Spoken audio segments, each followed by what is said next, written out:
Lovely late morning, everyone. Oh boy. Okay.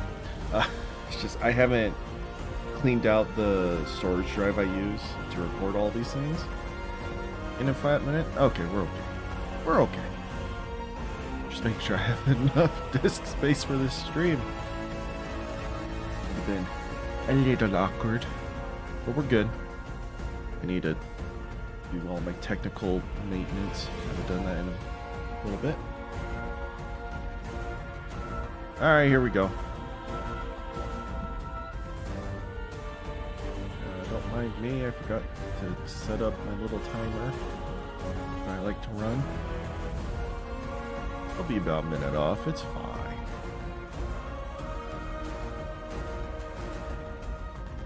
There we go. Huh. Alright, so first things first, just to get it off everyone's chest, the new GTA 6 trailer dropped. And when I saw that, I just immediately felt so bad for Bungie. Because they have this huge event stream that they're going to do for the next huge chapter. This stream should be second biggest reveal, behind things like the final shape to even Destiny 2, right? I really hope they come out swinging with this, because they do. I want them to have this W.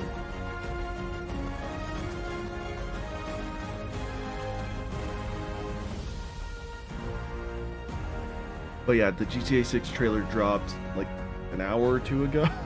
So everyone has their mind on that right now.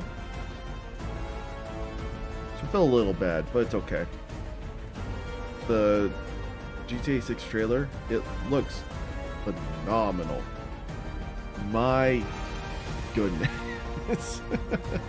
It feels really smooth. The graphics and the lighting are, again, probably as realistic as you could probably get with games like that. I know there are other games that are even more hyper-realistic, but to have a game that portrays people, that many people doing so many different actions and movements, and anyways, it looks great. I'm intrigued to know what the story is, because let's be honest, in the end of the day, story is what I love. Gameplay keeps me invested in the game, so games that don't have any story or very little story, but the gameplay is really fun, that'll have me hooked. But you could have awful gameplay, but a fantastic story, and I will love that game. It'll be like top 5 game.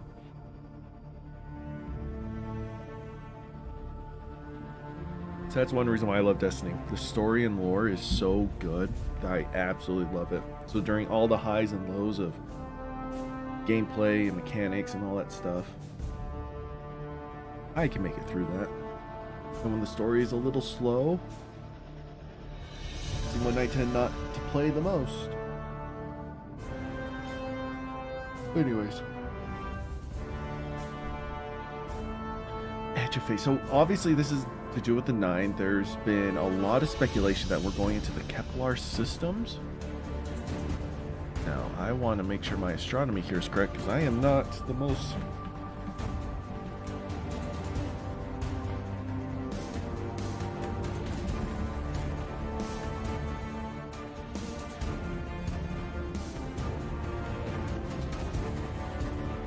Sorry, Kepler. I was...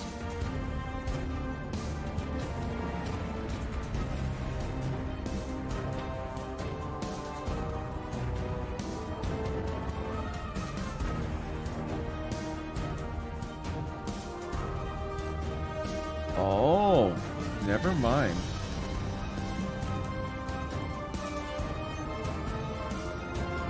So Kepler is referring to a solar system that is very similar to Sol.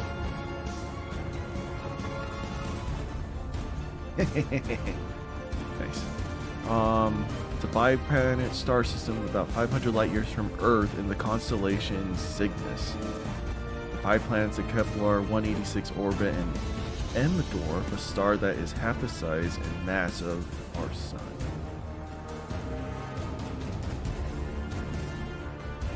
Yeah, this system is home to Kepler 186f, the first validated Earth-sized planet orbiting a distant star in the habitable zone, a range of distance from a star where liquid water might cool on the planet's surface. By the way, I'm taking all this from the NASA website, so this is verified information. It's a credible source. The discovery of the system confirms that Earth-sized planets exist in the habitable zones of other stars and signals a significant step toward finding a world similar to Earth. That's huge. Not only is it in the correct spot, but it's also the right size. Anyways. It's starting.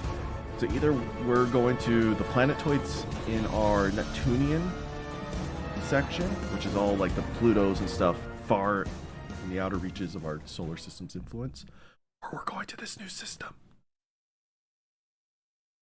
What follows light and shadow is silence. That silence breaks. It's the feet. I am summoning you as a new age begins.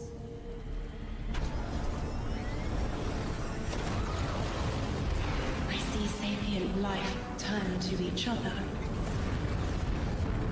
They remember how to look to the stars. They remember curiosity. They remember how to thrive. But they have forgotten.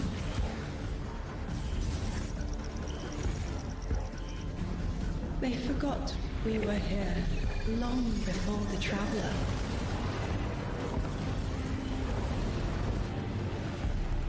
They forgot that they need us.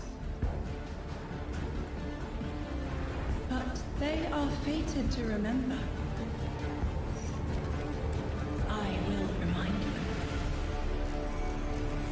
I'm sure you will, but not through me. Find someone else.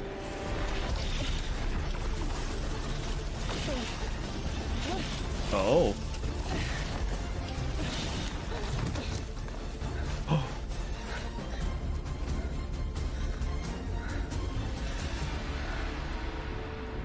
My will is my own. What was her background? Oh, she was a guardian, wasn't she? Oh, shoot. I should have looked up her lore. All right, everyone, hello and welcome here to Bungie HQ in beautiful Bellevue, Washington. We have got an amazing stream lined up for you to tell you a little bit about the Edge of Fate and the future of Destiny 2 as well. My name's Andy. I work on the social media team here, but no need to worry. As always, I am joined by some of my amazing colleagues here at Bungie to share some of the finer details of the stuff that we're going to be getting into today. So how about we go ahead and get into it so we can show you what we got. Starting first with this gentleman on my right and to your left is someone that you've probably seen if you've tuned into our streams before or Vidocs, the one and only Mr. Robbie Stevens, Assistant Game Director here at Bungie. How you doing? I'm doing great, Andy. It's always a pleasure to spend a day with you. Yeah, it's been a nice time, honestly, hasn't it? Yeah, well, always. To that end as well, for anyone that doesn't get to hang out as much as we do, can you tell everyone at home a little bit about yourself and what you do here? Yeah, sure. So I'm one of the creative and game directors for the game. So that means like I'm a vision holder and I work across the entire Destiny team with people like Allison and Dylan on the couch here to chart a new course for Destiny and a new future for the game, and just incredibly excited to be sharing with everyone today of what we've been up to. Yeah, can't wait. We've got a big show ahead, so thank you for being here. Yeah, of course. And of course, as we move, pardon me, right on down the line, someone who again has also had the good opportunity to join us on these streams as well, and is now firing some finger guns like a pro. Destiny's narrative director, the one and only Allison Lures. Allison, hello. how's it She's going? done such a great job with the I'm story. here on a couch and I I get to yell about Destiny with you. So Not it's a a good bad day. Yeah, honestly, I'll take that anytime I can. Well, Same. So for anyone happy who she was also still on hasn't the had a team. chance to yell on couches about Destiny with us or hasn't joined us in the past, do you mind telling us a little bit about yourself? Sure. So my name is Allison. I'm the narrative director for Destiny 2, and so that means it's the job of me and my team to make you laugh and make you cry and make you go, whoa, I totally forgot about this thing from 8 years ago. How did they remember? It's because we're good at our jobs. It's true. So there you Yeah. go. As someone who gets to sit in on the writers' rooms, I can now doubly confirm that. So thank we you love for being having you here. there. So much Yeah. fun. No, Cutscene seriously, thank you so revealing much. And of course, as we move right on down the line, the gentleman there at the very end of the couch, someone who is a What was friend like 8 to years all ago? Guardian kind, who's known far and wide, a member of the Destiny Global Comms team here at Bungie, Mr. Dylan Gaffner. How's it going, Dylan? It's going well. How are you, Andy? I'm doing so well. Thank you so much for Got to make sure to ask every time. I appreciate it. You know, all the help I can get. Well, to anyone out there who may not have accosted you on the wild world of social media or is just somehow meeting you for the first time, do you mind telling us about what you do here at Bungie? My name is Dylan Gaffner, formerly community team, where we would go out, collect your feedback, translate it to the dev team, and then bring their information back to you, kind of be that middleman. Now I'm on Global Comms, so I'm going to be in more of like a puzzle piece organization stage of what do we talk about, when do we talk about it, why do we talk about it, and then just making sure we get the information out to all players. Losing my mic. Well, we all appreciate it. Thank you for always being the voice of the player inside our hallowed halls. We appreciate it. He's the All right, voice well, of now Bungie. we got the intros out of the way. Let's talk about our new saga. Robbie, I'd love to start with you. What's up next in Destiny, and where are we exploring? Yeah, so our first expansion this year, The Edge of Fate, is the start of a brand new multi-year saga called the Fate Saga. And so we want to tell a story about something older, about the nature of fate itself. Are we bound by it? Can we fight it? Because before the Traveler ever arrived in our solar system, there was already space magic here, Andy. Yeah. Yeah. And so ultimately, this is a very true. story that we're going to explore one of Destiny's biggest mysteries and the foundations of the universe itself. You're talking about the 9, aren't you? Who Yeah. told you? I think it's Subtle, How did I you know. guess? Yeah. Lift you up. We did such a good job with this Really secret. buried that lead, didn't we? Yeah. Just a little bit. That's, but I mean, to that end, so who and maybe more appropriately, what are the 9? Yeah, so buckle up. In the simplest description possible, the 9 are extraordinarily powerful beings that have been in the solar system for way, way, way, way longer than the Traveler. We can think of them as being kind of connected to each of the major celestial bodies in Sol. So that's each of our 8 planets plus the sun. Sorry, Pluto. It's messed up. Didn't make the cut. All right, fair. I don't make the rules. Yeah, there you go. Poor Pluto. But the important thing to know about them is that this is why we're going to be so focused on the solar system for the next saga. We want to ask questions about our home that we've never asked before. Yeah. So when it comes to the 9, obviously, Eagle-Eyed Guardians have been able to spot references to them for quite some time, whether it be outright ominous or a straight-up game show in some cases. Can you tell us a little bit maybe about what we should expect from them? Expect to be surprised.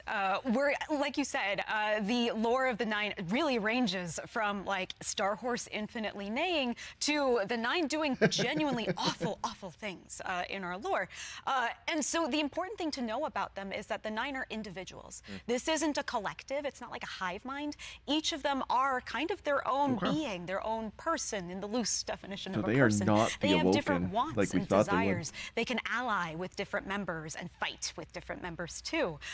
In the words of one of our characters really early on, there are aliens, and then there's aliens, and then there are aliens, and that latter one is what the 9 are qualified as. Okay. Fair enough. All right. So beings of obviously immense power, something that the Guardians have gone toe-to-toe with in the past. We've even faced off against the very embodiment of the darkness itself. Yeah. What could be tougher than that?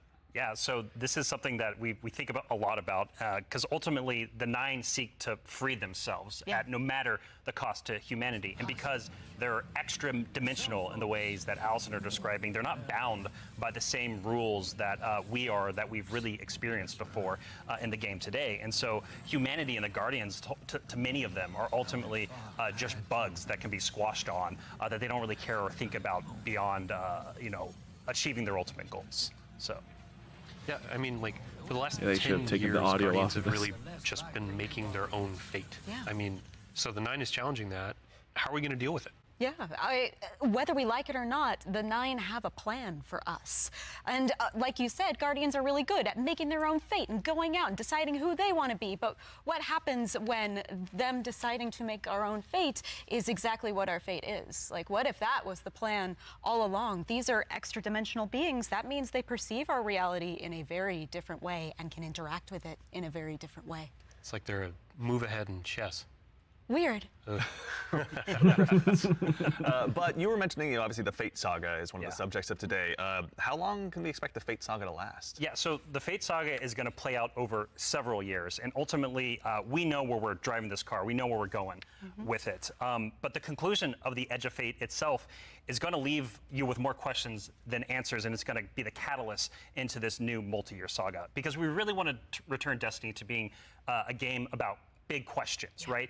And so the way we think about this is about pouring jet fuel into the speculation engine of the game. So we're going to be revealing a lot of ideas, a lot of concepts, and many of them we're not going to be answering immediately, because we're going to be telling the story over multiple expansions, and we're going to be giving you those expansion beats more times than we have before in the past. And so the Year of Prophecy kicks off with the Fate Saga, and with it, humanity is now set on a collision course with this celestial pantheon of the system 15th. That has been here for a very long time. And so the Edge of Fate launches on July 15th.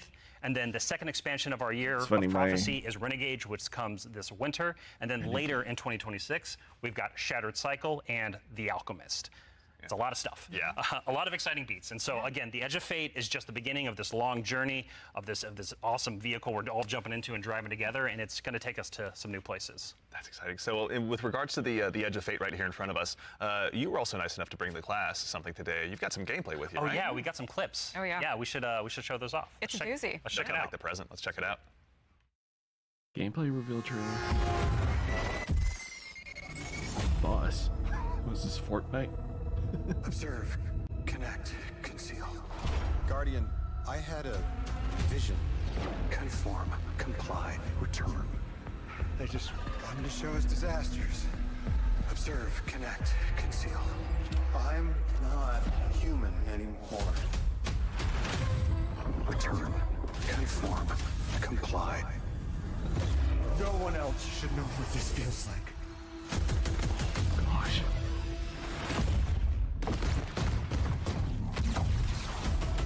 That's cool.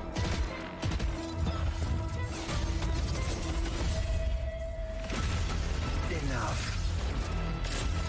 Terminate your suspicion, Commander. Remove your scornful blindfold. There's the no land. Observe, connect, conceal, conform, comply, return. Observe, connect, conceal, conform, comply, connect, return.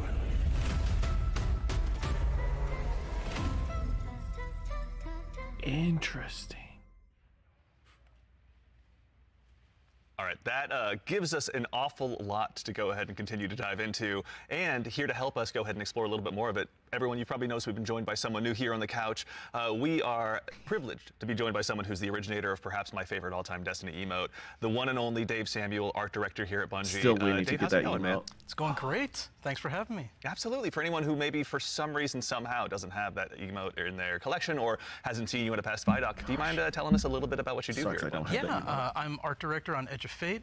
I work with the art team to visualize the narrative and design and kind of bring it all together. It's a lot to bring together. Thank you very much for being here today. Yeah. So with the Edge of Fate, it's obviously the first expansion in the Fate Saga. Allison, I'd love to start with you, actually. What can you tell us about the Edge of Fate? The Edge of Fate begins with an invitation, and we are invited along with a very specific group of people to a location, to a moment in time for a very specific reason. Very specific purpose. Very specific reason and purpose, yes. And the place that we're going to is called Kepler. And so you may be saying, now Allison, hold your horses 1 second, because the Kepler I know is the one that's way outside of our galaxy. What do you mean we're going to Kepler? And I say, like, dear friend, friend. Our Didn't galaxy. you know, if you look inside in Destiny's universe, the Oort cloud at the edge of the solar system, you'll find a little planetoid that also happens to be named Kepler here in the world of Destiny. And that's where we're going. To Yeah, Kepler. it's a Neptunian. This is kind of a Robbie. We were talking kind of before the show. This is like the Kepler like systems first in taste our of something solar, new. in our galaxy. What you're seeing here is us just trying something new. We're expanding the universe of Destiny, creating new mysteries to Unless there's uncover. another This Kepler whole system. destination is about exploring a labyrinthian world that took inspirations from things like Dreaming City, exotic missions, dungeons, and it's wrapping it all through a Metroidvania expired experience. And so at the heart of all of this, at the heart of the Edge of Fate, is a player-driven exploration and discovery of an exotic world with brand new abilities. So actually, to even just maybe dig I a little noticed bit that there deeper, were like some how new is the Edge of Fate abilities. going to be different from past expansions that we've made for Destiny? Yeah, so at the global scale, when we're thinking about expansions in the Year of Prophecy and the formula of Destiny expansions going forward, first off, we're doing 2 expansions a year instead of just 1. And think of each of these expansions as a little bigger than something like a Rise of Iron from D1. And so both of these expansions combined are going to be even more expansion content than we've done in the past. And by delivering 2 of these a year,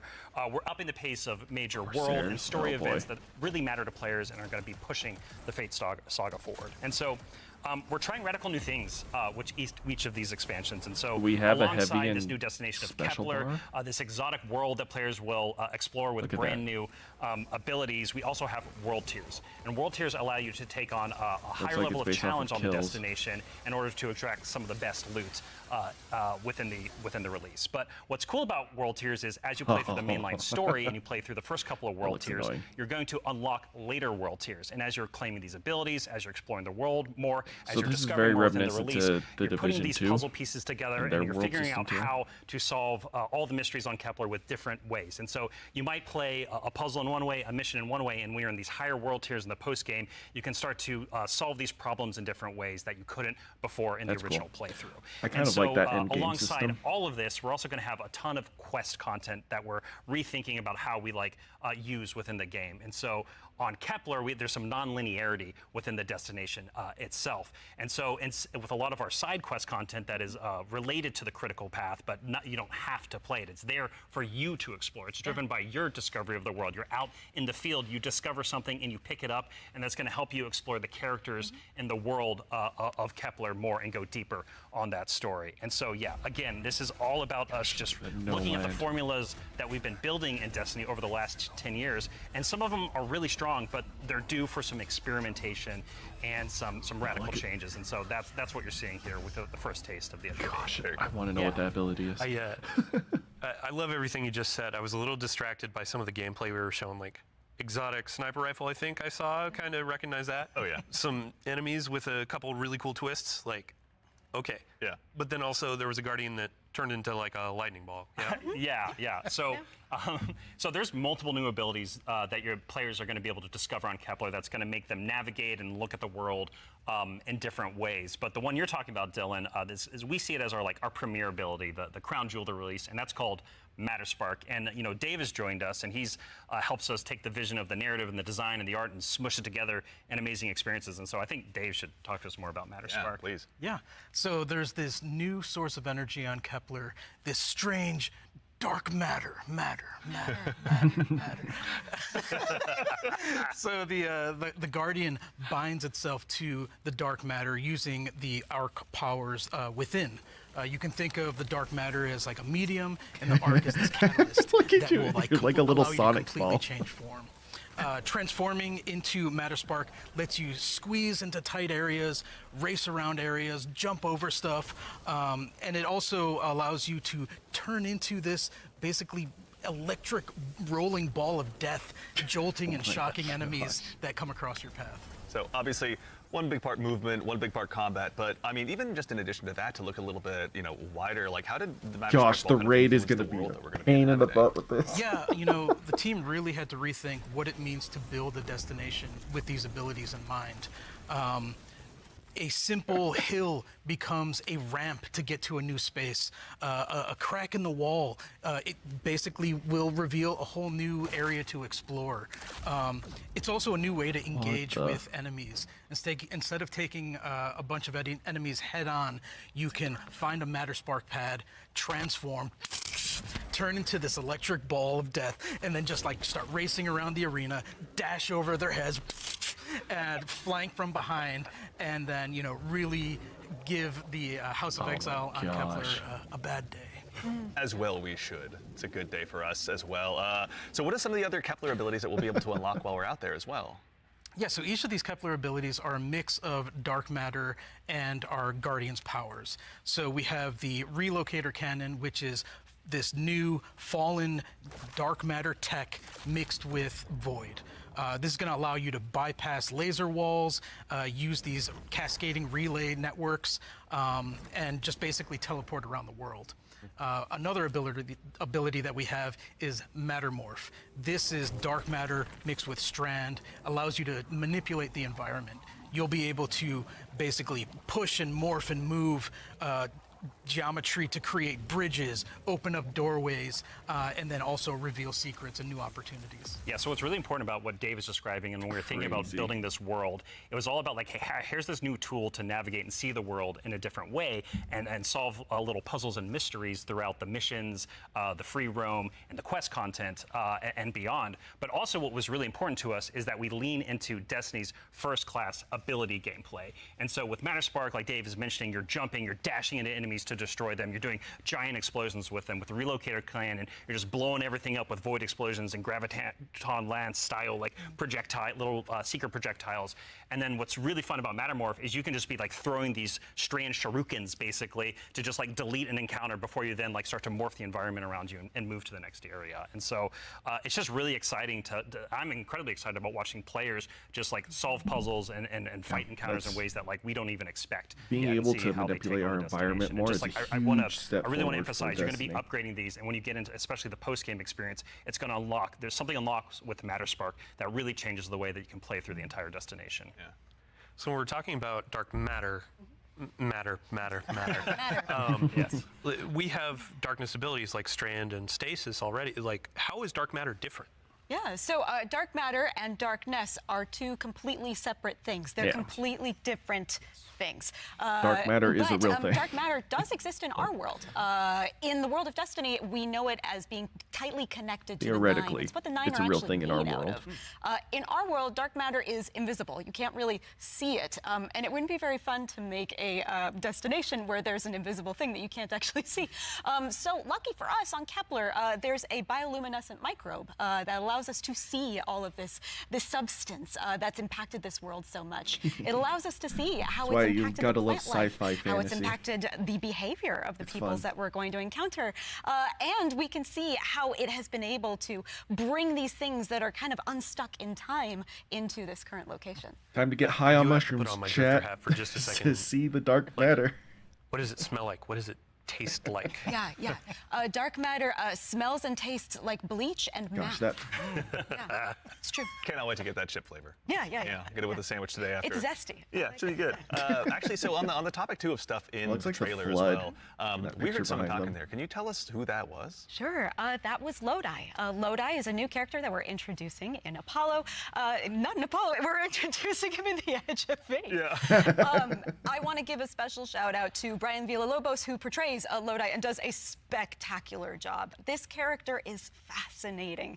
He's kind of a fish out of water, but the graphics fun on that thing about man tropes is to looks kind of really put a twist realistic. on them, right? So what if He that also fish has that we pulled out facial of the hair. water was the most qualified fish to be pulled out into the air? Down for anything. It's down for anything. And Yeah. what if that fish was kind of made to be pulled out of the water? I don't want to give away too much because this character is way more fun for the players to figure out what his deal is. But I will say that Lodi is very, very far from home. Very fair, very exciting. So, I do have to call out too, before we started this, you and Robbie were talking about how Lodi is like a notice me character. Oh yeah. Robbie wanted a senpai. I did. Yeah, I wanted someone that I just wanted to spend a bunch of time with on this new adventure we're going on. Yeah, a friend that we can look up to. Yeah. right, yeah. Notice me. Notice Notice me me load. load. Yeah, of course, He it will, writes he will. itself, or rather Allison does. So with regards to the characters as well, so is it a whole new cast of characters in the Edge of Fate? No, we're going to see some new faces like Lodi and other characters, but we're also going to see some familiar ones too. Ikora is here. The stakes are high Yay. enough that she's here investigating what's going on. And Oh, he looks as like it a turns warlock. out, in one of our major mysteries, she's kind of at the center of it. She was invited here, as was Lodi, same as we were. All of it's kind of tied together. Very exciting. So Yeah, the way, oh, if I can, No, no, yeah, please. no, Yeah, yeah, please, like yeah. the way we think about this is about all these characters, their fates are intertwined in some Yes. way. There's these puppet masters that have been pulling the strings for a very, very long time in order for everyone to Ikora's get a great here character. at this moment. And so as a guardian and these characters involved, they're gonna have to decide if they're fight your fate. Like that's what we think about. For these individuals, that's what they're going to have to go through and determine about Wonder if how Keith's they gonna can come stand back to up to voice this Zavala. new conflict that is surrounded by the Nine, because they are fated to be here. And what does that mean for them, and what does that mean for their future and the future of Soul itself? So with regard to these new characters and this world we find ourselves in, was there anything about that setting, or in particular, that really influenced the creation, rather, of this world that we're going to be inhabiting? Yeah, I'll give you a list of fun facts. First off, if you've been paying attention to Destiny over the last week or so, you already know that there's been people on Kepler for a long time. That's an old-ass computer that you were putting those numbers into. We also know that the Vex are here. They're studying the Nine, because it turns out the Nine can do something that the Vex can't. As Dave mentioned, the House of Exile are also here. They've become fixated on a being that they call the Giver. And kind of most importantly, the dimensionality on Kepler is really thin. So the 3 dimensions that we can know and see and touch are very close to the realm that the Nine live in. And that means some things from Earth's past have been yanked into Kepler's present. Exciting. Nice. Yeah, I mean, so we've been talking about invitations throughout this, and we need to call out an invitation that's actually going to be waiting in the game after this is over. Ride of the Nine begins today. Yeah. So I believe we have a trailer to show. Yeah, you were nice enough to bring a trailer along. I'll go ahead and give it a look really Yeah, quickly. let's do it. Yeah.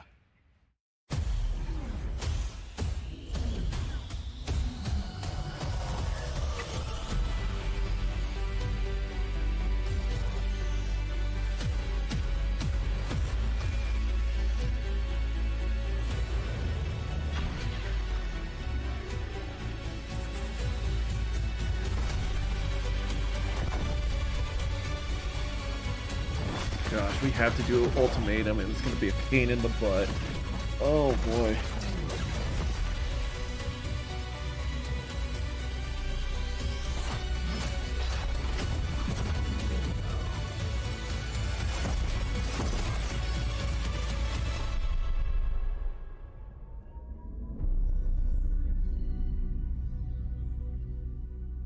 Here we go. I'll have to bring my All right, buddies so out of that's Rite of retirement. the Nine, which is our essential prologue story for the Edge of Fate. And these 3 dungeons that are featured in this event are free for all players starting today. And so what's really important about this is that these dungeons are both for veteran dungeon crawlers, hardcore raiders, people have been in these places a lot, but also new guardians who have never stepped into a dungeon before, right? What was really important for us when we were developing Rite of the Nine was that we are changing the formula on how we can think about how we can welcome even more people into these experiences. And so you're going to be able to go in solo, buffed up, and explore a dungeon by yourself, or go in match made with other fire team members shoulder to shoulder for the very first time. But don't worry, because we also have that higher level challenge for our veteran, our hardcore dungeon crawlers, where you're going to be able to earn the best possible loot, exclusive Be so rewards, and also hard. an exclusive title as part of Rites of the Nine. What's also really important about this event for I'm gonna get that being a title. prologue for the Edge of Fate is that it really reintroduces the emissary into the game, and you're going to learn why her job is pretty crappy, and why she quits at the top of the Edge of Fate, like we saw at the beginning of this show. And so, She Andy, looks we've like been a Titan. talking a bunch about how our Destiny expansions Like, I know she are has a changing cape, the but formula that's for Destiny Titan going armor. forward. So now I think it's time for us to start talking about how the core hobby of Destiny is changing going forward. The day-to-day of playing Destiny, week over week experience. And we've got someone else on the couch here to help us talk about that. We have an expert in that very subject now who's gone ahead and joined us on the couch. We are now joined by the one and only Mr. Ben Womack, creative director here on Destiny. Ben, how's it going, man? Hey, I'm doing great. I'm really excited to be here. There's a lot to talk about. Yeah, seriously. There is a lot. Yeah, it's going to be a very good conversation we have coming up. Yes. But before we get into that, can you tell us just a little bit about what you do here? Yeah. So I'm the Destiny 2 creative director for the core game, or the core hobby, as we call it. Yeah. And it has to do with all parts of the game, everything from Edge of Fate, through our seasons, through the fundamental systems. And in particular, like Robbie was saying, I've been focusing on thinking about the kind of building blocks of Destiny 2 and getting those like not only stood up, but also transformed and iterated on in some really exciting new places. Nice. Well, let's go ahead and just start at the top. Can you tell us a little bit about what like the core formula of Destiny is changing and why? Yes. So I think I need to start with the why first, because it's important to think about what is Destiny, what is great about Destiny. And Destiny is best when you have like awesome chases that you're excited about, you have really cool, powerful builds to make, and there's a mountain to climb that's right in front of you that you want to climb. You're like, I want that mountain, it looks pretty cool. And the thing that is not always true right now in Destiny is like, it doesn't feel streamlined as it could. Players don't have as much agency. You know, we want to be player driven, we want to be more rewarding than we are. Because right now there are barriers to playing Destiny like in the best way. And those barriers are insurmountable sometimes. So think about that whole picture of, okay, what is the Destiny that we really want, that has been in the past, that we also want to get back to, and where we want to go for the future? That's where all the changes you're going to see have started, like at their inception point. So it's a big piece of the pie. Massive updates coming across so many systems of the game, and this is like that. We're just getting in, digging into the surface. Yeah. I mean, to that same end, then, how are we making it easier? Pardon me, to go ahead and just get straight into the fun. Oh no, let's do it, because that's exactly what we want to do. Yeah. And the first thing you're going to see when you log into Destiny with Edge of Fate, you're going to log in your character and see your ship in orbit. It's going to say, it's not going to say Open Director. It's going to say Open Portal. And the portal is our new front page of the game.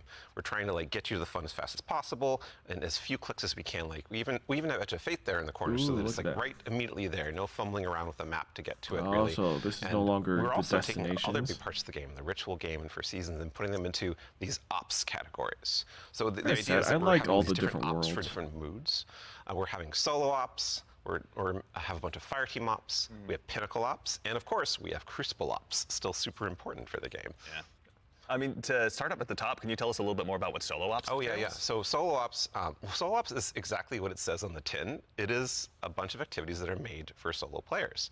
And the conception point of that was we want to make activities for players who have a smaller amount of time that they want to play in, and they don't necessarily want to have dependencies on other players, but they still want to get in there and play for 10 to 15 minutes and get some real progress. Yeah, get some loot. Yeah, get some loot. Yeah. Get some loot and get your character forward and feel like, I played some Destiny and that was great. And even if you don't feel very like much playing like with other people, that's fine, because we have an activity type that is Destiny designed Rising. for one player.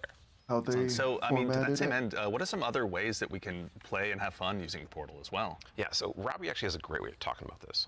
Yeah, some of the North Star that we talk about when we were developing the Portal early on was like, where are we headed with this thing? And ultimately, it's play your way. It's giving players more agency, more personal drive to figure out how they want to engage with the power climb and the new progression systems coming and our seasons. And so the entirety new progression and power climb is now all available to you in the Portal at your fingertips in one place. It's really easy to find, really easy to jump in. Anything you play inside of that category any of those categories is gonna help you make progress. And so, because we want Destiny to be welcoming not only to new players, but also old players who are coming back to the game to join us with the Edge of Fate.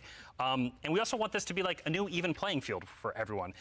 And so, as part of this is a commitment from us as part of the core hobby and all the seasonal content we're building, that we're going to be continually investing in this, right? We're going to be continually updating this over time for years to come.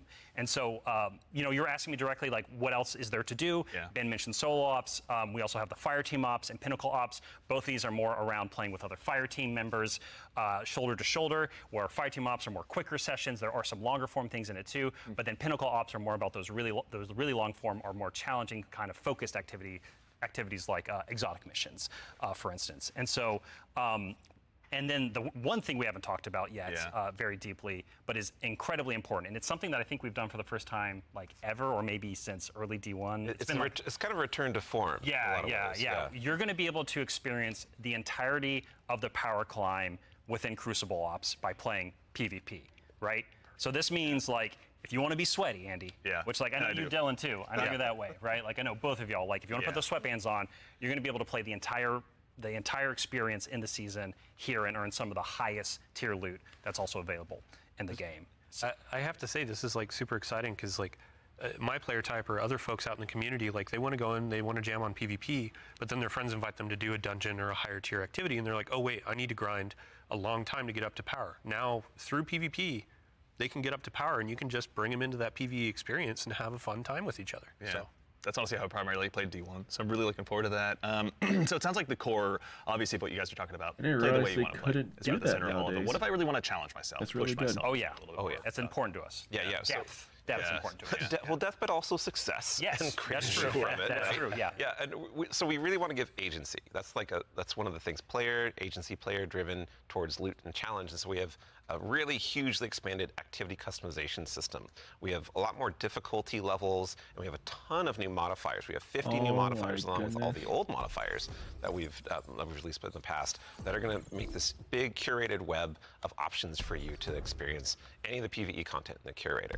And so like we have Banes, not just old Banes that we have, but new Banes as well. We also have boons to help you like get advantages in your activities and for your build. We have challenges and trade-offs. And the fun part is you're going to get these different combinations that are available, and you're going to then make a mix that's actually going to change the way you play and be pretty interesting, and sometimes be the way you prefer you play. Like there's a new boon called Grappler that I personally love. It's kind of my preferred way to play, where they give you 3 grapple grenades replacing your current grenade. You can't do the melee, but they recharge super fast. So any build you want, you could now Spider-Man around any map. It's actually super fun. It's so fun. Yeah, and I mean, like, what's at the heart of what Ben is talking about is what we kind of call the virtuous cycle, right? Where you're going to be crafting your build, tinkering with the activity, looking at like how you can earn a higher tier of reward by taking on higher challenge. And as you earn better loot, you're looking towards that next mountain to climb just ahead of you all the time. And so this is really about how far you want to push yourself upwards within the portal itself. But also, we also are thinking about the people, and that's the depth, right? That's the depth of the challenge that we're talking about. That's also, but we're also thinking about the people who don't have as much time to play with like solo ops, and also if you're scared of modifiers or you're scared of customizing these activities. Or you just don't feel like doing it. Yeah, that's a great way to describe it. Thank you. We have a bunch of quick play options, right, Ben? Yeah, quick play options, and we actually have matchmaking and Fireteam ops. And we have Fireteam Finder, and so you're able to like really choose kind of what you're in the mood for. Oh yeah, we technically have matchmaking across. I mean, all this is good. It's just it's replacing our planet system. I missed that. I like the planet system. It's everything. Yeah, you'll have Given options it's to play by complicated and yourself confusing, or I with get other it. people. Oh, actually, really That's fun the part is you nostalgia can play in a me strike by talking. yourself as hard as you want it to That's now, true, which is really fun. Yeah. Well, you're talking about like all the different boons and combinations. I think at one point you were saying around 50 or something like that. Those 50 new ones. 50 new ones. Yeah. So it's like you can take those into solo ops. Like we're talking about this being kind of leisurely, bite-sized activity, but if you want to take it and say, I don't want Weenie Hut Jr., I want like esoteric level solo hardest thing in the world, like you can kind of customize and do that. You can just do it from the very start. Shout out if to you really want esoteric. And Depends on how deep you want to go. Yeah, Really. yeah, and the point is that you're going to like stretch that far, and we want the reward to feel like worthwhile. Yeah. Yeah, you want to feel like as you're pushing yourself, you are rewarded for it. That is something that's really important to the vision here for the portal. Yeah. Rewards, huh? Rewards. There are a lot of rewards, aren't there? It's funny you mentioned it. Yeah, let's talk about the new armor and weapon Let's system. talk about gear for a little bit. Yeah. What's changing about loot and why should Guardians care? Yeah, so like talking about chases and mountains and builds, like gear's at the center of all of that. And we actually have 2 giant gear changes I'm gonna like put in 2 little buckets for us to talk about. The first one is Armor 3.0. And the next one is gear tiers. And so like talking about Armor 3.0 first, we are probably making the biggest change ever since Shadowkeep around the system. It's enormous. It's a huge change. Yeah, so like we're adding set bonuses, which is a long requested feature for all the new armor that you're going to be able to get. That's right, I forgot about that. We're redoing all the stats on armor.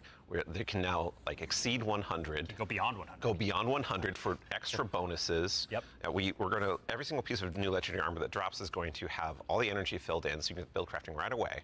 And it's going to essentially armor set bonuses. There's more features actually that I could talk about, but I don't think I'm allowed to yet. Fair. Well, something that we can talk about too. You mentioned gear tiers as well. Yeah. Let's talk about that a little bit. Yeah. So gear tiers are very exciting because every single legendary weapon and armor that you can get is going to have 5 gear tiers, starting from 1 going up to 5. And like we have a 5 tier 5 piece of legs armor on the screen right now. And you can see that like this is like looks really cool with iconography, but it also has a ton more stats. And oh look, what's that? Yeah, what's going on with the energy there? Yeah, the energy. Ben? Yeah, the energy says 11, and it's true. Yep. It's not a typo. My goodness. Like energy is going to 11 for higher tier armor. And so if you want that for your build crafting opportunities, it does like give you some new options you never had before. You're going to have to challenge yourself to get more higher tier armor and keep on going to get yet more higher tier armor to get those options. Yeah, and this is also not something that's just relegated to armor, right? When it comes to weapons, they're obviously getting their own refresh as well. Yes, What's Destiny without chasing some? You read my mind. Yeah, like weapons seriously. are part of the player identity. You know, some people like have a gun that they love. You got fashion, and then you have gunplay. That's right? true, though we do have fashion for your guns a bit now. Well, so because once you reach tier 5 for your legendary drops, you're going to be getting tier 5 weapons, and those have unique shader treatment. It's like essentially a completely different look that's going to immediately identify it to you and others that this is the highest tier gear of this drop that you can get. It's going to show on the weapon, it's going to show on the icon, it's even going to show when you kill enemies with that weapon, because there's unique kill effects for tier 5 weapons that you can turn on or off if you don't want it, but your gameplay will like show that, no, yeah, the weapon that is being used is like the highest tier you can get. Yeah, Giver's Blessing, which I think we have on screen right now. This is one of the Kepler auto rifles, and I cannot put this thing down. Oh, it's so good. Yeah, when we're playing Through the Edge of Fate right now, and it's what's really exciting about it for me is that like when you see that tier 5 drop, like you know immediately that's better than like a tier 3 or tier 4 weapon that you have, right? And I think that's when we talk about making Destiny easier to just jump in, find the fun, make it accessible, but also create more depth. Yeah. You know, this is what we're thinking about. It's like how can we just make immediate, like you understand, like okay, this is probably better than the thing I have right now, depending on what gear tier it is. Yeah. I mean, that's a good example of how much time and effort is being put into these game systems to make them more like approachable. Change can be scary. There's a lot of change that's about to come to the game. We're Armor 3.0, we have so many new boons, we have a bunch of new stuff. And after 10 years of Destiny, this is going to flip some stuff on its head. So, I mean, we're going to have a bunch of blog content. We're going to have interviews with Robbie, with Ben, with more folks across the team that have been working on this. And then we'll also be elevating our creator community when they're creating guides, all that kind of stuff. It's going to be a fun time. But ultimately, a big shout out and thank you to all the folks that have been coming into our studio, giving feedback early on some of these systems so they can be more approachable. And we're looking forward to all the feedback that's going to be coming after launch too. Like this is again one of our first steps into something, and then the community and we are going to build something amazing. It's not going to be perfect on launch, feedback we've but gotten from the community summits we've been running over the last year for the Edge of Fate, and just people reaching out to the community teams and others to us. Like your feedback is invaluable. So like seriously, like thank you so much. We're making this game together ultimately. Yeah, it's incredibly important part of the process. Like I don't think we would be able to make what we do without it. Yeah. Working with the community is obviously a core part. Dylan, huge thanks to you and your team, obviously, for helping to lead that charge. And in advance for the big blogs you get to write. And then also our social media team. We'll go ahead and get out the door, so go ahead and give us a follow. I think, Ben, you were saying you wanted to try to break the record for longest twid? I'm more predicting we are. Yeah. So it's not about try, it's the state of things. It's going to be a multi-month journey as we head towards launch. So. Yeah, be a good time. But, you know, we've been talking a lot about the core Destiny hobby. How does that extend into like how players are going to experience like a full year of Destiny? Yeah, so we've been focusing on improving and changing the formula of Destiny in multiple ways. And so progressing through the Fate Saga is going to be more meaningful with 2 expansions a year. We've been talking about how focusing our seasons and on the core hobby of Destiny and that commitment to continually updating it. And in addition, we're going to have 2 free major updates between each of our major expansions coming in the Year of Prophecy and beyond. Rise of ultimately Iron. that means there's 4 big beats happening in a year, 2 expansions, 2 free major updates between those expansions. So what that means we're not doing is paid seasonal content anymore. We're not doing separate seasonal storylines. And this also means we're not building a bunch of activity content that basically just goes away and is less meaningful to the game after 3 months. So we're instead focusing all of that effort that used to go there instead into building up the core hobby of the game so the core hobby stays fresh and exciting, you know, year round. And so ultimately, this means no more paywalls for seasonal content, and also these major updates themselves that I'm signposting around right now. The size of them, roughly, and the inspiration for them, we're thinking about is like Into the Light. Okay. So when you say like Into the Light, for folks that aren't out there, like what for a major update, how big is that? Like, how do you encapsulate that? So when I say Into the Light, a lot of this is like the inspiration of what it was. And with Into the Light came a really cool theme that wrapped around all the new stuff we were building within it, but also a lot of the Reprise stuff as well. And also, you know, with it came Onslaught, a new type of activity. It came with reprised exotic missions and a rethinking of how we could do like a rad style event, a raid event with the Pantheon. And so for our first major update coming a few weeks after the Edge of Fate launches, we've got Ash and Iron.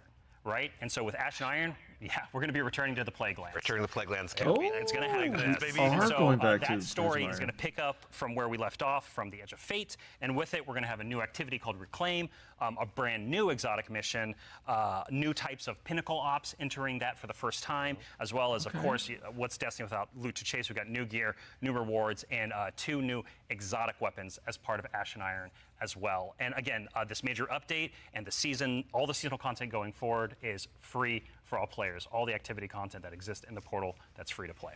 Very nice. So even to actually go one quick layer two deeper on seasons as well, what are some of the cool things that we're going to be able to do with the season that's launching alongside the Edge of Fate? Yeah, Ben has been working on this space with the team for a while now, so I'm going to kick this one to him. Yeah, so we're trying to make any time the best time to hop into Destiny. You know, and one of the ways we want to do that is we want to invest in events that are like accelerating the game and enhancing every part of the game, but also bringing new cool stuff. And actually, we've been working on this so long, we actually have some new cool stuff coming before the Edge of Fate. It's a special little treat. Yeah, special little treat. So this Friday, you can play a little event, maybe you've heard of it, called Heavy Metal, which is Tanks versus Briggs, a new PvP mode. It's super fun. I would kind of wish I was playing it right now, I'm not gonna lie. But the thing that people at home don't know is we have a new reward. That's a unique thing in Destiny if you invest in this event, if you go and play. And it is a free-to-play event. So this reward is free to play. It is a new combat vehicle that goes in your Sparrow sled, combat Sparrow, if you will, called the Griffin. And this is a really cool, like, combat-ready vehicle you can take anywhere you can summon a Sparrow. You can summon it and use it to fight your enemies and just have a really good time. They're There's some finally really putting cool weapons on our Sparrow. There's some really cool build crafting things with this vehicle that I don't want to spoil right now. Let people discover, but I'm super excited for it. They all thought they were going to ride those skimmers forever. Well, I mean, we've been saying like, what was it? Skimmer is Flash and the Griffin is Splash. There we go. And the dad joke quota has been met. We got to get one in. Absolutely, yeah. But that's not all, right, man? Like, you've got more for us, don't you? Oh, yeah. So, like I just said, there's more events that we've been making. There's one that's going to happen right after the launch of Edge of Fate. It's called Arms Week. And it's a 1-week-long event, and you're going to be focusing on one weapon archetype in Arms Week whenever it comes around. And this one is going to give you a new legendary weapon of that type. It's going to have some volatile mods that are there for the week that are going to be super interesting and fun to play with, and some focusing you can do. But there is a problem when you say this event is going to be about weapons and about using them. Yeah, you got to have a place to test all that out. Right. And so I mean, I've been doing that in EDZ this whole time, and I'm with the rest of you. Those poor dregs. Right? Yeah. But there is a new way now. We have a new feature, a long requested feature that is being added to the game with Arms Week. It is the shooting range. And the shooting range is being added to the tower. It is a now permanent addition to the game with the launch of Arms Week. We're not taking it away. And you can go there and you can try out everything in your kit, everything about your build, with all sorts of simulations of different kinds of enemies and situations, and it's all real damage numbers. It's like it's even got a scoreboard. It's even got a scoreboard. For you right there. And your fire team. Yeah, your whole raid team can go down into the shooting range and try out, like, see exactly how well you're going to do for some kind of boss at this range or with a strategy. Who can do most of the damage, right? Yeah, well, you're finally going to know. That So we have a rally flag. It's not just a shooting range. Like, you can go beyond the firing line and use your abilities too. Yeah, you totally can. And like, if you wanted to, you can even what was that called? It was the Transcendence and try that out. And well, it was on Callus's ship. The reason why the one hall. It's a Titan. Yeah, it's a good soldier. Yeah. Standing on that firing line. Yeah, standing on the firing line. All about building that line and standing. Yeah, exactly. A lot of theory crafters are going to have to go ahead and have some upheavals to their Google Docs, I'm guessing. This will be a really good tool. Like, as we're adding all of these different systems with gear tiering and all of that, you can go in and check those damage numbers in real time. Like, how do my stats change? How are these different gear bonuses going to affect my gameplay? You can see it in the tower now. Yeah. And while we're talking about weapons, it's in the tower. That's the crazy. Yeah, no, there's one more thing. And you're excited. So there's more events. I guess it's probably like a separate HUD. The holiday events are coming up. Where Solstice is right around the corner. It's summertime, right? It's summertime. Sometimes it's solstice time in Destiny 2. And Solstice has some really cool twists and such that we're planning, but I'm not going to talk about that right now. I want to show you all the new hollow foil treatment we have for Solstice weapons. So here we go. This is the holofoil treatment for Solstice in 2025. It's amazing every time I look at it. Yeah. It is an ocean, and the line, we put the ocean on a gun. How did we do that? It's beautiful. I love it. It's really cool looking. Any kind of weapon that drops for this event can have a holofoil. Yeah, so it could be a tier 1 or tier 3. Yeah, any weapon can have a holofoil. Yeah, the tier 5 holofoil. It's a that's rare drop. A chase. Our other events will also have holofoils. Yeah, like Arms Week you're talking Arms Week will have its own holofoil treatment. Like every event, a major event we have will have a holofoil treatment. The holidays will have their own kind of special one, but yeah, Arms Week will have their holofoil drops that you can farm as well. Super exciting. No, so this is your shiny weapons. Way too much stuff to chase down, so appreciate you guys putting. So they're adding the shiny hunt to the weapons, I believe, which I think is great. One more thing. It was so fun. Yeah, I mean, we've been talking a lot about here are the free updates coming to Destiny, the portal, a bunch of different stuff, Edge of Fate.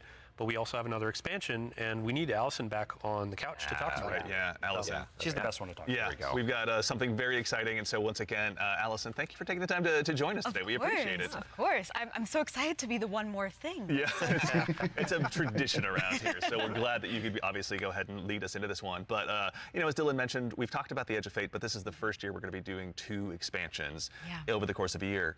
Can you tell us a little bit about Renegades? Yeah, so we're going to have a dedicated reveal for Renegades in September alongside our major update, Ashen Iron. But earlier we were talking about how sometimes our formulas can constrain us from experimenting and innovating. And so in that spirit, Renegades is going to be very different from the Edge of Fate. What I can tell you, and we'll talk plenty about it later, is that we're going to be experimenting and innovating with activities, with social mechanics, and more. But more importantly, I want to talk about our inspiration. And so I have to kind of tee it up first. So Renegades is going to be a Destiny, definitively Destiny expansion. This is part of the Fate saga, and it's going to push it forward in important ways and introduce characters that we're going to spend time with for years to come. It is an essential Fate saga story. And it's an homage to a universe that has inspired Bungie from the start. It's a universe that all of us here on the couch grew up with, as well as everyone else at the studio and millions of you back at home too. It is a peanut butter and combination, a peanut butter and chocolate combination inside of what we're making that could only be possible in the kind of world that we build here. And so I am absolutely thrilled to be able to give our first sneak peek at Destiny 2 Renegades. Let's take a look. Oh, okay. Wasn't expecting.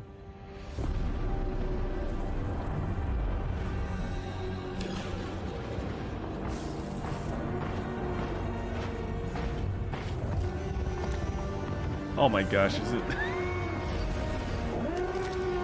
some Star Wars looking things? What? So straight up full Star Wars collab. Okay, I was thinking, Robbie, I'm like, what did we just see? Yeah, so that's Star Renegades, Wars, which sure, is coming but out this December. And to really drive it home here, Renegades is a one-of-a-kind Destiny experience, right? And just like we on the Destiny team have taken inspiration from other genres like dark fantasy or cosmic horror, Renegades takes the space western vibe and aesthetic that is Star Wars, and it puts it through that Destiny lens. And ultimately, it's created a new lawless frontier that is emerging within Seoul. And so, we're so excited to show Renegades off a little bit today and to be talking about it more in the future in September alongside the free major update with Ashen Iron. But right now today, we're focused on Rite of the Nine and what's right around the corner with the Edge of Fate. Absolutely. No, I heard a lot of calendars get marked just now on September, but super excited to share more about that in the future. But that actually leads us to the conclusion of today's show, which again, we covered a lot. There's been a lot today. Yeah, this has been a big show, honestly. No, we went through a lot of it. So let's go ahead and quickly double check. We obviously went through, and the Year of Prophecy, pardon me, is going to go ahead and kick off on July 15th. And this kicks off a brand new multi-year Fate saga and our new focus on the core hobby of Destiny. The first expansion, The Edge of Fate, is going to be launching again on July 15th, as I noted, with its raid launching on July 19th. Okay, hold up. Yeah. So you're going through a lot of information. We already covered that. Oh, yeah. But you can't just sneak in a raid date. We have a new raid coming with the expansion, July 19th. We're going to have a bunch of blogs. We're going to have the rules, regulations, all that kind of stuff. It's a Saturday, though, not Friday. We invite everybody to come in, try to go for that world first title. And yeah, I mean, just stay tuned for more details. We're not going to spoil anything. It's a raid. We got to keep it secret. Yeah, absolutely. Yeah, everybody mark your calendars. Yeah. Bungie.net is the place to go ahead and learn more. And again, follow our social media channels. Do us all a favor.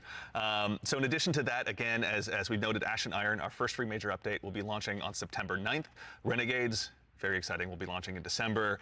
And then keep an eye again on our social channels. We'll provide all the updates once they're available. But as far as today goes, the Edge of Fate and the entire Year of Prophecy pre-orders are available starting right now. Now, pre-ordering for starters, the Ultimate Edition will go ahead and unlock the New Land Beyond. All right, there we go. Land Beyond, that exotic sniper. Ooh, I can't wait, man. I can't wait, same, honestly. That'll be unlockable in addition to several other goodies. And also, we've also got a collector's edition that'll be available.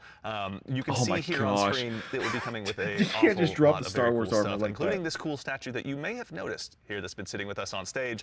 This is one that you can go ahead and add to your collection as well, but that's not all that's in there. Is there, Allison? We got the writing team got a little excited on this one. We put a lot of lore goodies into this collector's edition. So like that weird metal thing, that weird envelope, boy, weird. Don't want to what's up with buy that. Just decorative We should points. really read it. Yeah. Anyway, we're going to do a dramatic reading as we do. Yeah, we should go downstairs immediately after this. Really right after this. Count me in. And then again, too, as far as today goes, Rite of the Nine. This is the essential prologue to the Edge of Fate, and like all of our events moving forward, it's going to be a free to all players. So make sure and go ahead and check that out when that arrives. And before the show wraps up, make sure and stick around for a little bit longer. We're going to be rating our good friend Sammy Cat as well. So go ahead and give her a follow. Tell her we said hello in chat. Oh, Pardon me if you have any Twitch Prime subs or anything like that. Go ahead and do us a favor. Drop it over there and check out her stream. She's going to be having a good time. Big Destiny streamer. That concludes it for us here today. So for starters, huge thanks to my teammates here for joining me. Thank you, Andy. Thanks for having us. Absolutely, yeah. Robbie, Allison, Dylan, of course.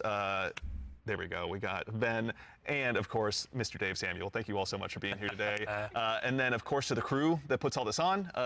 Thank you, everyone. This doesn't happen by accident. Thank you all so much for all of your hard work and dealing with me on these last couple of days. And, of course, to everyone at home, to all of our guardians out there in the community, thank you. It's a tremendous privilege to get the opportunity to share what we've been working on early, and it matters only if you guys show up and join us. So we really appreciate it. We hope you enjoyed. And otherwise, in the meantime, until we see you again, take care of yourselves, take care of each other. Wrong one. We'll see you on Sorry. our side. Wow. Okay. Well, son of a gun.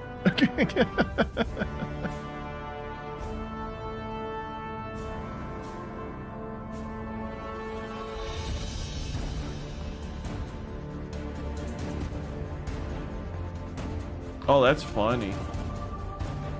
Look at this. Okay, well, I guess I'm showing the screen now.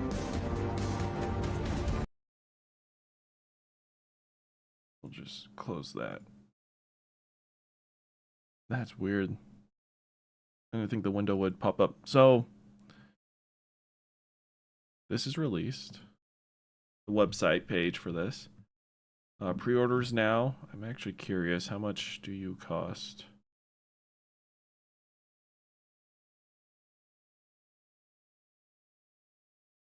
PS4 and Xbox are still being developed, chat.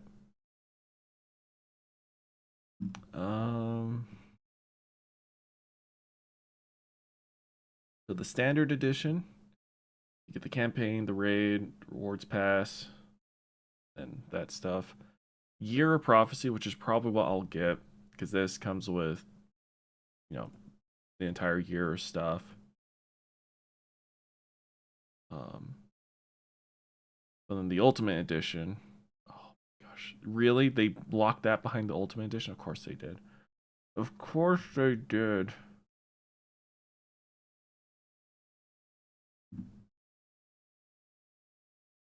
How much do you cost?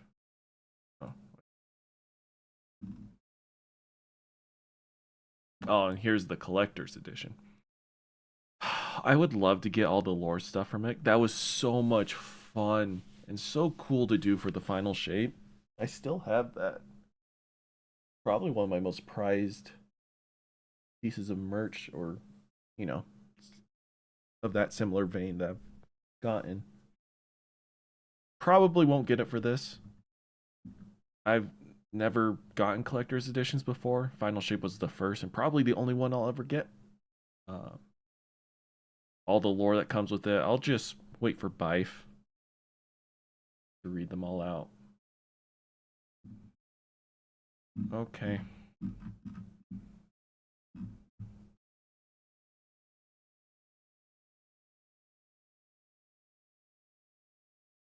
Okay. Let's I don't want to dox myself. All right, the Edge of Fate.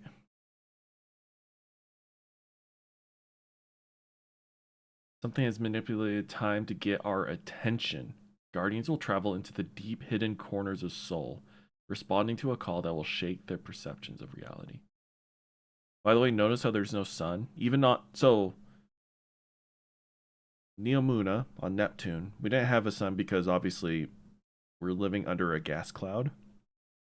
But on a planetoid like this, we are so far away from our sun that the light from that sun is more dim than our moon. Like a half moon here on Earth will give us more light than the sun would give a planetoid this far away. That's how just far distant they are. The only reason why they're still considered part of our solar system is because they're so small that they are caught up in our sun's gravitational pull. There's a whole science behind it, but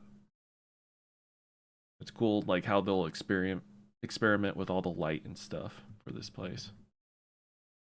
The Fate Saga begins. The first chapter of a new Destiny saga is here. Guardians will venture into the unknown where the mysteries of the cosmos and the Nine await.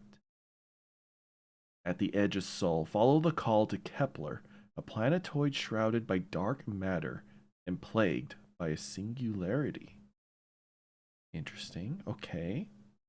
Destination abilities. I guess that was true. Yeah, we noticed that you have to pick it up. This isn't like a subclass ability. Push the limit of your Guardian's capabilities and unlock the mysteries of Kepler with new destination abilities powered by the mysterious Nine. Oh, for the love, like, look at this. Oh, that's so good.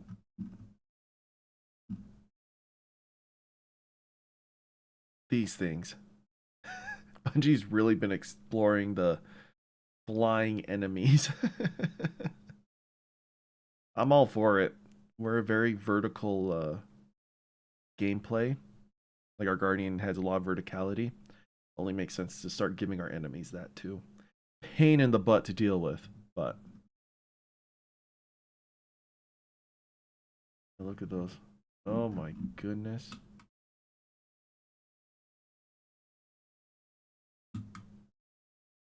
All right.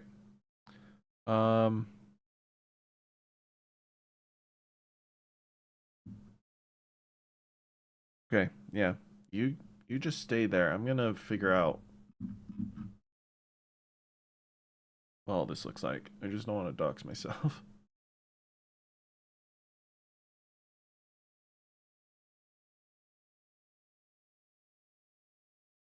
Oh, I see. Okay. So it's not on the Bungie store, it's on like the Steam store and stuff like that. Let me open up Steam.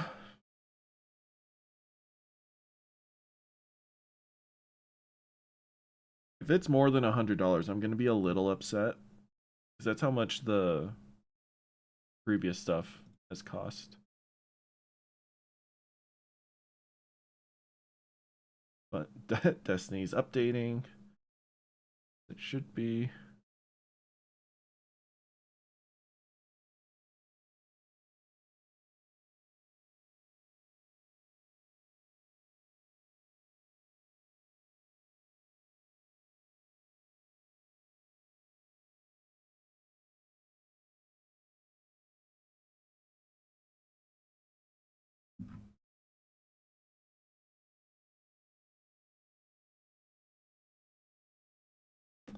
It is not posted on the Steam page yet.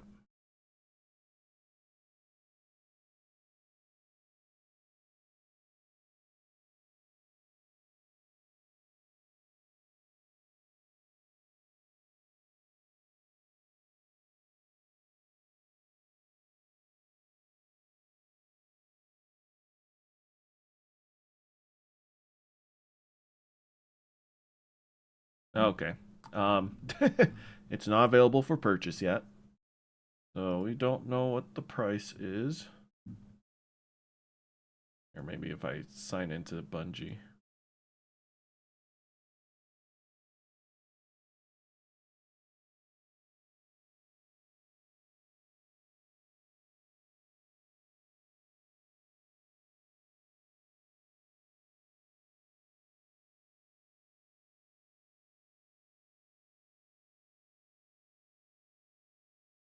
The Destiny store is in a queue. Okay.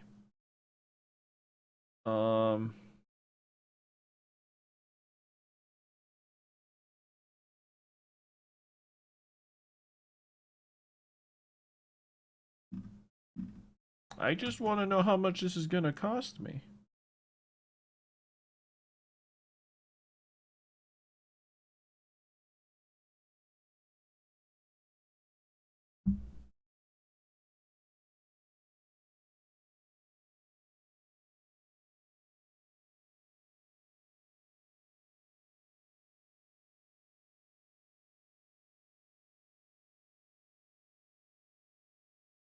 Yeah, it's purchase is not up. Okay. Cool. All right, I guess in that case, so we have to queue it there. Just leave that to be. Or to even start. Okay, I want to start first with the gear. Some cool things coming with all of that. Actually, you know, I should probably pull up that stream again so we can.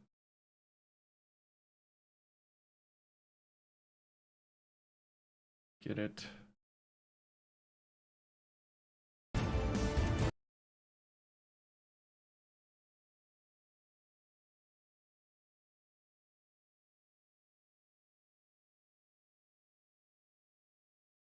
All right.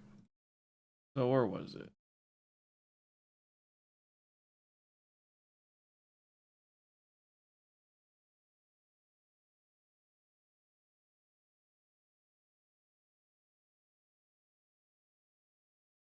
Did not like me using the arrow keys there.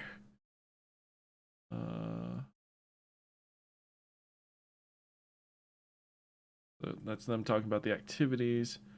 Oh, okay. So here, this is where you'll get the harder activities you choose, along with these harder modifiers. There's stuff that will benefit you or neutral, and there's stuff that make it really hard. If you get your difficulty up, this is what gives you higher tiered loot. So this is your tier 3, tier 4, tier 5. This is how you get your tier 5 loot, is by doing harder activities. Make it easy, you get easy loot. I'm sure there's going to be a lot of tweaking to the system to see if what can we do to get the tier 5 armor and weapons by making it as easy as possible to obtain that reward. It's just the nature of grinding. We always pick the path of least resistance. So here, now we have the gears. Armors will now give us set bonuses, which is fantastic. So wearing a full set, they said only 4, right? Because they want to leave a slot open for your exotic. You don't want to be punished in this new system for wearing an exotic. So as you yeah, here we have the 2-piece and the 4-piece buffs. So long as you're wearing 2 pieces of this armor set, you will deal significantly increased kinetic damage to combatant shields, overshields, vehicles, and constructs. Vehicles include barricades, turrets, stasis crystals, and other objects created in the field. Honestly, the vehicles and constructs, especially vehicles, this works, I believe, with stuff like your Cabal tanks, your Shriekers, I believe, also count. because Deconstruct has a perk similar to this, and Deconstruct works on those kind of bosses. So this armor set just straight up gives your kinetic weapons bonus damage. So think of Izignatic, right? A powered up Izzy shot with this bonus on a crit on one of those bosses is going to do so much damage. All for nothing. Like, this is such ease of use.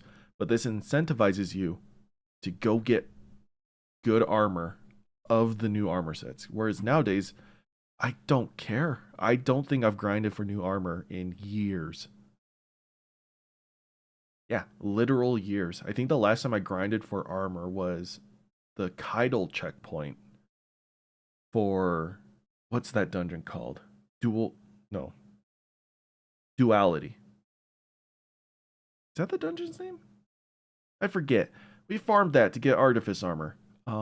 We did all of that before Beyond Light? No. Before Witch Queen, I think. Yeah. Yeah. I want to say yes. Yes. Regardless, that was so many years ago, and I just haven't grinded armor since then. Occasionally, I'll get some good armor. I'll throw in the vault, and if I'm making a new armor or a new build, and it somehow uses that armor, I'm like, cool. But I'll be honest, I haven't had to masterwork a new piece of legendary armor in probably 2 or 3 years. So this is going to incentivize you to always get the new armor, or not. You don't have to. If you don't like these bonuses, they don't work for you, whatever. But if you like these bonuses, get to grinding. Now, if you wear 4 pieces, you not only get this benefit, but you'll also get concussive rounds. Defeating powerful combatants or breaking a combatant shield with kinetic damage releases a disorienting kinetic shockwave. Huge. I mean, what I love about this is I love kinetic weapons. Like Chroma Rush was my favorite gun back in the day. It's back. I have a better, improved version. I am for sure getting this armor set. This is so good. And now you have to, you can now exceed your 100 stat bonus. Now, all right, here's a good one. So now I'll tell you a little bit more clearly what all this is what this number means. Before they kind of have that. I think they still have that now. I know they have the timer for sure. I don't know about this. But the enhanced benefit, this activates above 100. If you really want to go all in on that stat, this increases the damage done by your melee attacks. That's massive. Think of all your melee Titan and Hunter builds right now. Boom. Easy. They purposely didn't show any percentages here. So we have no idea how much stronger. I think they might have mentioned that in the old blog, but that was months ago. I don't remember. Yeah, that's going to be the armor loot system. We're looking for where those are. I don't think that's this. Yeah. Oh no, that is that. Okay. This is just a different armor set. So you get some sort of mobility, it looks like. So here it'll tell you what your set bonuses look like. And again, you can still use an exotic armor piece.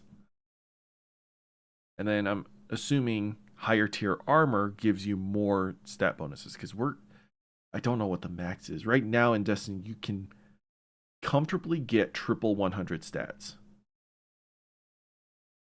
With a fourth one being relatively high, but that means your last one has to be super low and your fifth one is kind of lower too. So it's a lot of like picking and choosing. Some can get up to a full 100.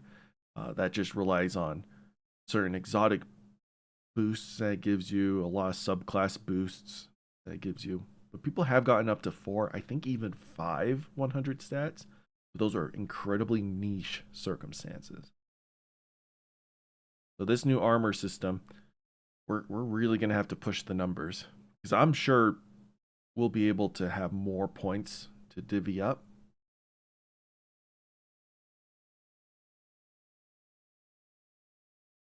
Yeah, that's fantastic. I love this. Like, I'm already excited to hunt armor now. Now on to what? Oh, that's right. That's right. Higher tier armor, not only I believe would give you more points, but also more mod slots.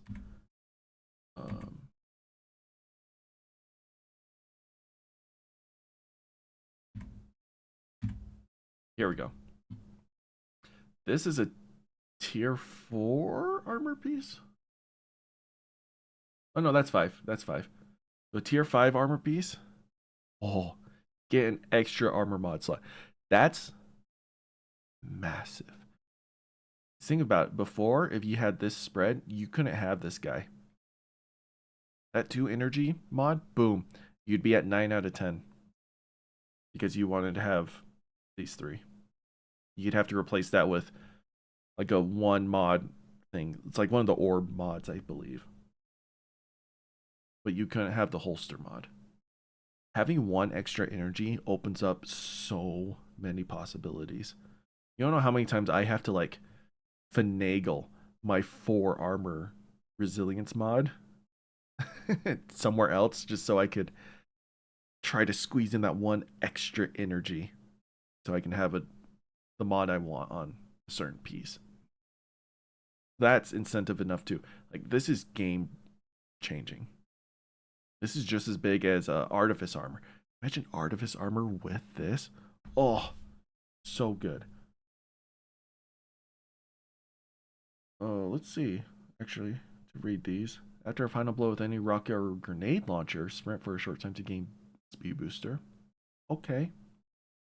Once per activation of Force Converter, sprinting while at critical health, being suspended, or being slowed will immediately grant speed booster for a short duration. Huh.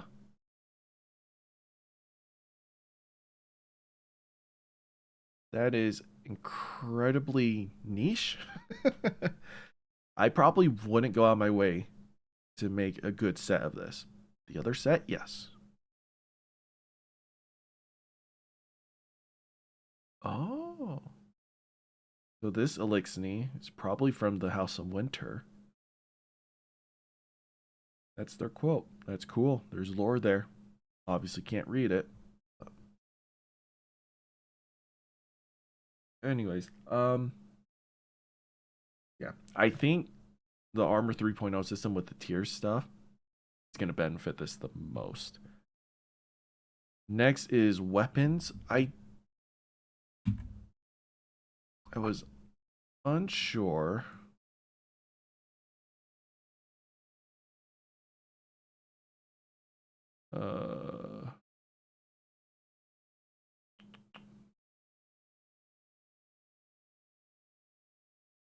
Weapons has to be back here, right?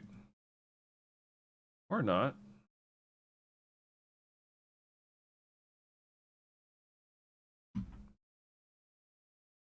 I'm just trying to think. I didn't fully understand what higher tier weapons would mean for us. Especially since the shiny weapons that they mention, right? Which is fantastic. That's going to be, that made Into the Light so good for the loot chase. The loot itself was great. A lot of those weapons were top of class. That helped a ton. People wanted those weapons. But the shinies, you know how much I grinded Into the Light to get a shiny of every weapon? And then not only to get a shiny, but a shiny that's really usable, that has the perks I want.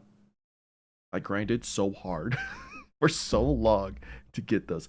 And they mentioned that none of these activities are going away. So luckily, I'm not on a time crunch like I was for Into the Light. But, you know, that shiny hunter in all of us, especially if you've played Pokemon, you know this. That gives just such a great incentive to grind. Because power is great to grind for. But the problem with that is you want to grind it So you can get strong, you can beat better activities to get the better loot and grind for that better loot. It's that cycle, right? But cosmetics, no utility. You grind for grind's sake. Before we had like emblems and stuff you could grind for, but emblems are emblems. They're whatever. A lot of people love emblems. Sure, yes, I understand. But, you know, you only have one emblem. This is a lot of guns. So I'm excited for this. That's huge.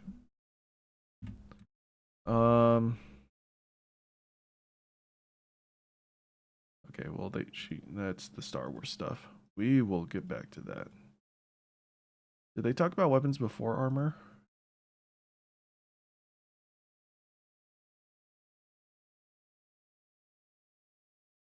They showed a tier 5 weapon and it had a ridiculous amount of perks on it.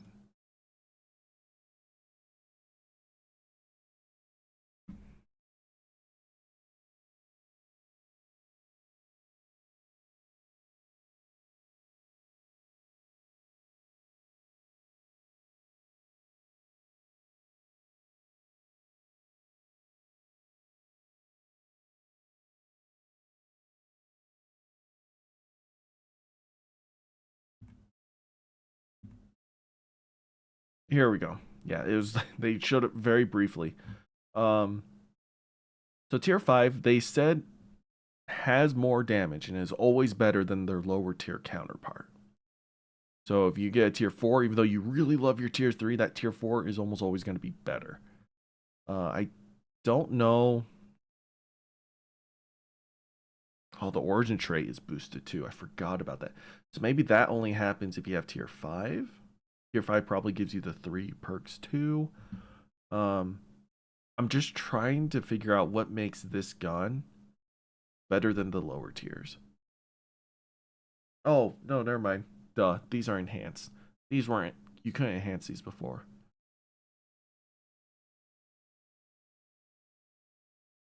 So maybe like tier 1, tier 2, tier 3, tier 4, tier 5 type deal.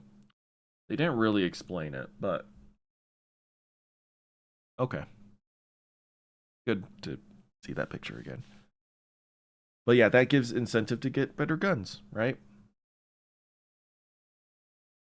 It also doesn't punish those who can't do the higher end stuff, like your super hard GMs. If those players can't do it, that just means they don't get enhanced magazine perks. Not the end of the world, but for hardcore players, that's huge. Having an extra 10 rounds in your magazine? Yes, please.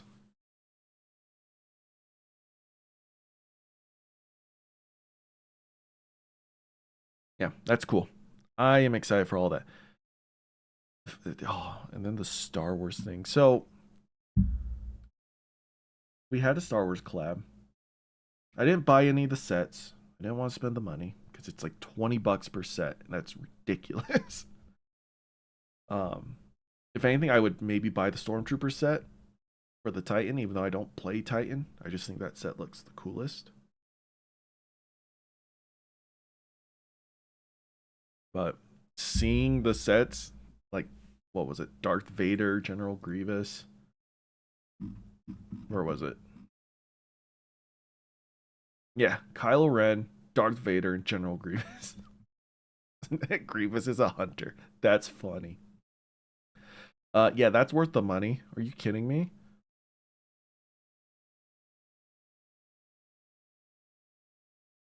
Gosh, it'd be so cool. Like, as a Titan, think about it. You have a Darth Vader helmet and you can change up all the other armor to whatever you want.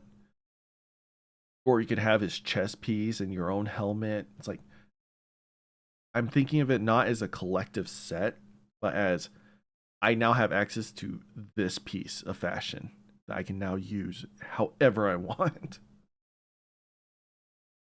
Still need to figure out how much this all costs.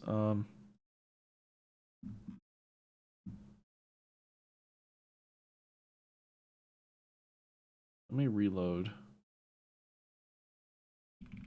the Destiny page. Let's see if it's up now.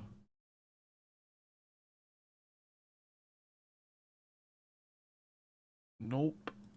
I'm gonna reload. Oh man, my queue is so I am nowhere near. Okay, I'll hop on Twitter real quick. Sorry for the black screen. I just want to make sure nothing is.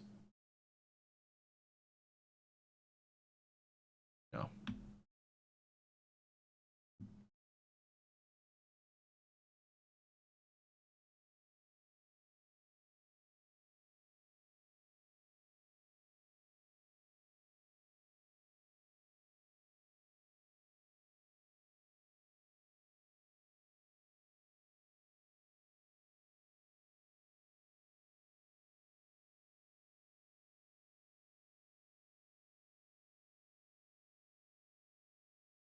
All right, just reading a few of the Destiny posts. Trying to see if we get some creators.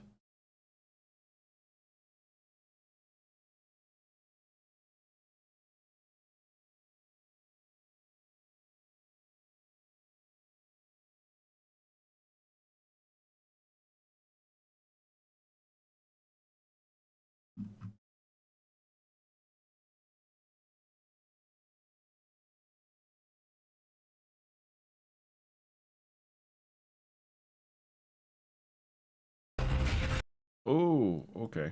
That's also incredibly loud. This trailer's on Twitter.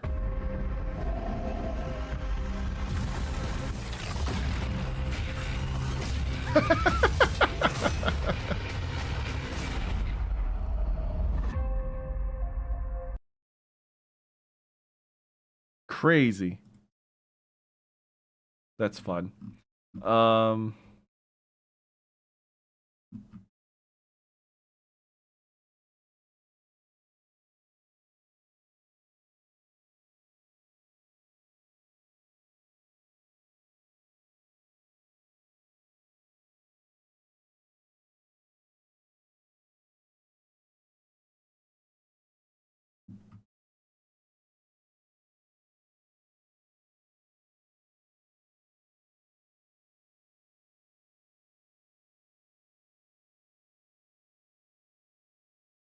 Yeah, I'm intrigued how they're going to add the Star Wars story into Destiny.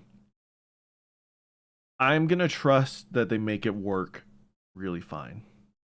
I understand a lot of the skepticism of, hey, maybe don't make it forced. Hopefully it's not forced. My headphones just turned off. Weird.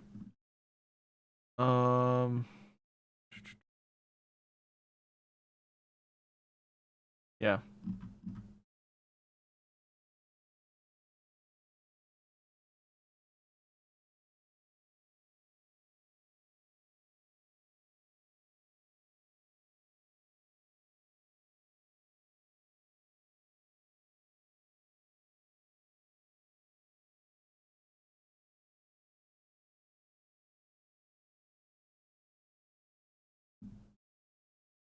It's not seeing anywhere about prices.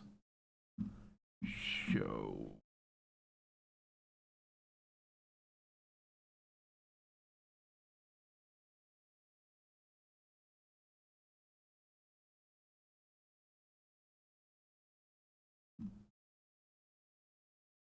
Okay. I mean, my queue in the line hasn't moved at all. The Steam store has nothing loaded up. Oh, wait. Nope, it's here.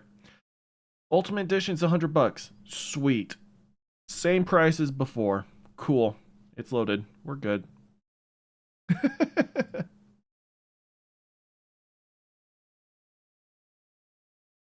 So this, to get both expansions, plus the 3 armor sets, whatever the crap those are. New Sparrow, No Land Beyond access, right? Your little loot chest that we get, which is fine. It's a cool shell. I'll probably never use it, but whatever, new emote. All this is $100 for the full year. Oh.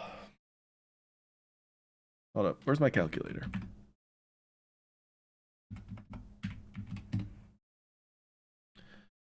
If you're mad about it, think of it as like a monthly subscription. It's $8 a month to play all the new Destiny stuff. That's too much for you. I get it. But, that made me happy. I was worried this was going to be like $150 or something like that. But nope. Especially with like the Star Wars collab. I am sure Disney is like raking Bungie over the coals. Like, ooh, give us our royalty money. That doesn't seem to be the case. So that's cool.